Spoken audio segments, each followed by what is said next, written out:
A culture that I kind of focused on, or what I focused on throughout the class, and my main coach that I wanted to focus on and get to know a little more about was the iPhone culture.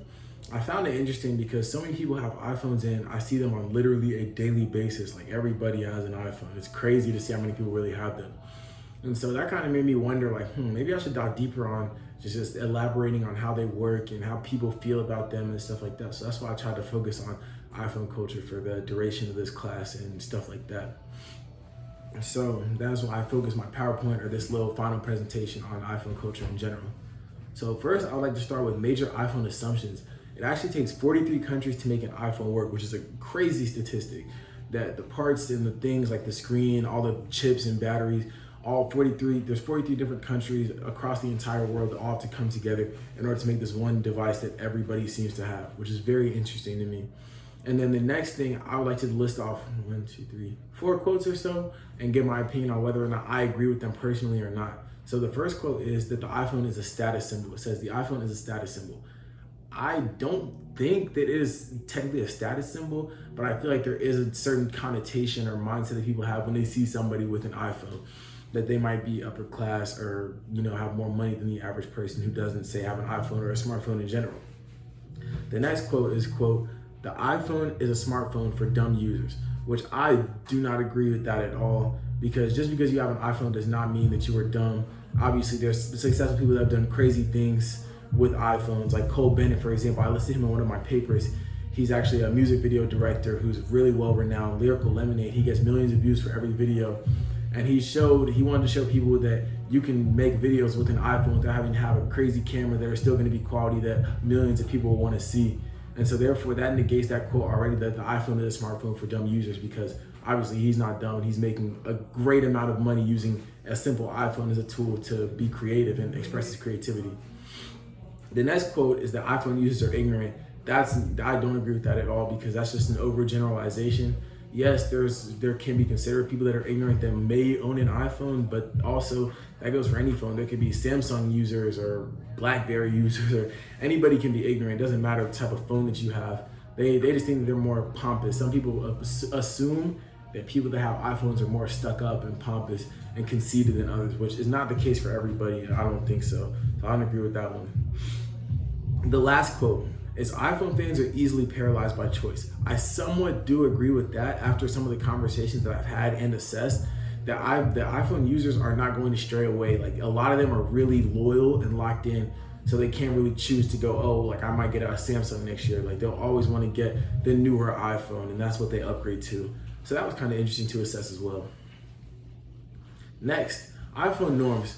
For iPhones, there's a lot of younger people that are using it. So out of the literally a billion iPhones that there are out there, 44% of users are between 16 and 25 years old, which is extremely young, seeing as how everybody between the ages of nowadays 10 and almost 80, 90, however old, have access to smartphones and iPhones.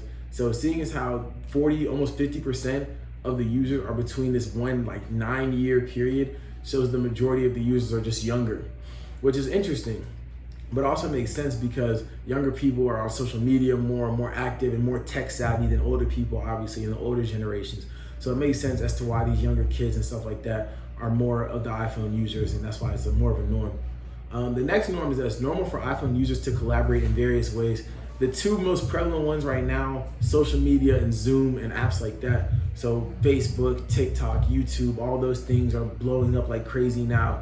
People are being more creative than ever, making videos, making a lot of money, doing a lot of great things.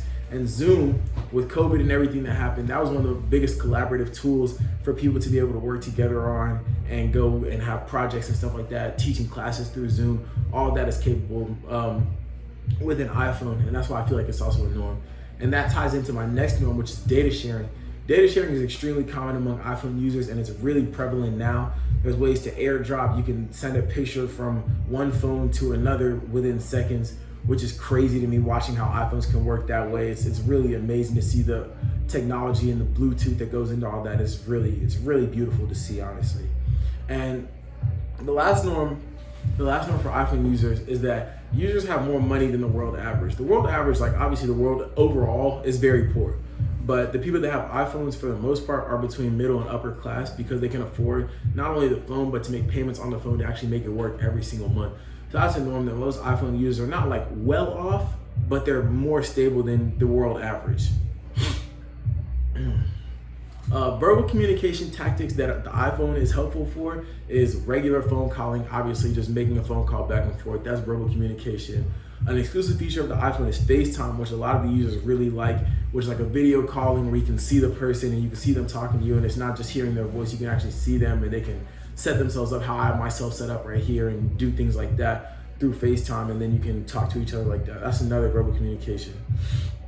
And there's also collaborative Apple-only apps like Pages and Keynote, which are both apps that are only exclusive to Apple devices like MacBooks, iPads, iPhones, and you can collaborate through those as well, and you can use verbal communication with those. Nonverbal communication refers to body language, facial expressions, and things of that nature. So iPhones really, unless you're FaceTiming somebody, there's no nonverbal aspect or aesthetic to it, because for the most part, if you're going to be talking to somebody in a way where they can express your body language and stuff like that through an iPhone, you're going to be on FaceTime. So maybe if you weren't talking but you were on FaceTime, you could kind of technically say that that's nonverbal communication, but overall there really is none when it comes to the iPhone overall. Now, the way it's portrayed in the media portrays the iPhone as one of the most iconic phones of all time. Makes sense, seeing as how big it is around the world, not even in America, but throughout the world. China, Japan, any major country, honestly, is very prevalent with iPhones. Its versatility is praised in the media constantly, and NBC News actually, quote, said the iPhone changed the world, which is crazy. Like the news outlet that big is saying that the iPhone made that big of an impact, not only on America, but on the entire world. So that was very interesting to see as well. The last quote is from another media outlet that said the iPhone is, quote, a platform for media creativity. It makes sense because a lot of media outlets are starting to use iPhones instead of now having to take a whole camera crew with the reporter. When they go out into the field, you can take an iPhone and record them and they can be talking, and it's really easy to get the news coverage back to the actual station with less hassle, less work, less money all put into it. And the media can get more creative, obviously. When you have to spend less money on that, you can use it for other outlets or get more creative with the iPhone. So I see why they would say that it is a platform for media creativity. Now, iPhone culture in mind. I'm a member or a part of a few different cultures: Black culture, music culture, athletic culture. I could identify with all of those. So iPhones kind of are prevalent in every single one. It just depends on how you look at it. So when it comes to athletes, not all of my fellow athletes, but a good amount of them all have iPhones, and you'll see them on FaceTime and things of that nature all the time, and they'll be talking about how iPhone is superior than the Android, and they'll bicker and argue about which phone is more significant. And then they just say, oh, well, who has more, like which ones produce more, which obviously the iPhone has more phones out and more people are on the iPhone than any other phone in the world. So like obviously the argument is never it's always very brief. But in the music culture, that's also very interesting because now people are able to record voice memos off of their iPhones, which is crazy. So instead of having to go to a studio to record a song or something like that, if you have your iPhone in the right setup, you can record a song off of your iPhone. So instead of having to go to the studio, you can record a song, mix a song, master a song, and post a song all off of one device, which changed the music culture and is still changing it to, like, as we speak to this day. And also another way it's portraying it or changing it is, like I said, with music video production, and like people like Cole Bennett who are making videos with these iPhones. Instead of now having to have a whole media crew, you can just take your iPhone and record whatever you want to, which is very interesting, seeing how things are going to go. And I'm excited to see what the future holds in that regard, honestly. I have nothing against iPhones. I really think they're a great, interesting tool. So yeah, it's really cool. In terms of media, my brother and I actually used his iPhone to record our podcast. We had a podcast one day and he set up his iPhone on a little tripod, and we were actually able to record off of that. So that was really interesting, seeing as how we could record it off of his iPhone and post it on YouTube, a 15-20 minute long video. Like that was really cool. So yeah, it's really cool to see how the iPhone is changing the way people do things in life and making things a lot more simple, more cost efficient, and things of that, like, and more aspects like that. Lastly, bridging differences. The largest difference between iPhone culture and mine is that not everybody I know has one, and that can make communication hard. Simply because a lot of my iPhone users, I'm not gonna lie, are unwilling to compromise when it comes to texting somebody with an Android or another phone.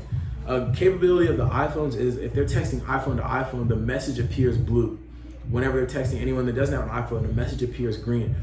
For the people that I've talked to personally, they all say that the iPhone, because the message turns green, they literally don't like that. And there are some people that they won't text strictly because of that alone, which is crazy to me, but to each his own. So that's one of the biggest differences.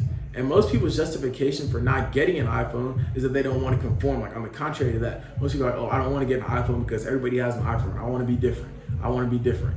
And so therefore there's an imbalance because the iPhone people say they're superior and they don't want to text somebody that doesn't have it. The other person is saying, oh, I don't want to be associated to the iPhone culture because too many people are part of it and I don't want to be like everybody else.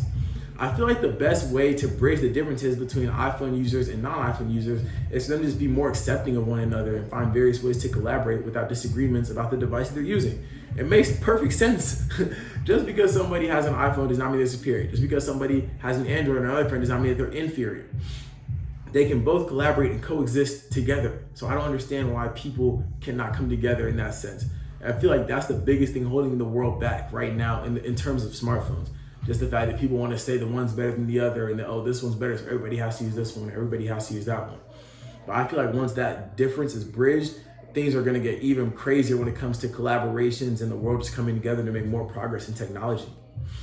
And that is everything I have on the iPhone culture. I have my works cited right here. And thank you so much for watching. It was really great talking about it and learning about it throughout the year. I truly enjoyed assessing iPhone culture overall. And yeah, thank you so much.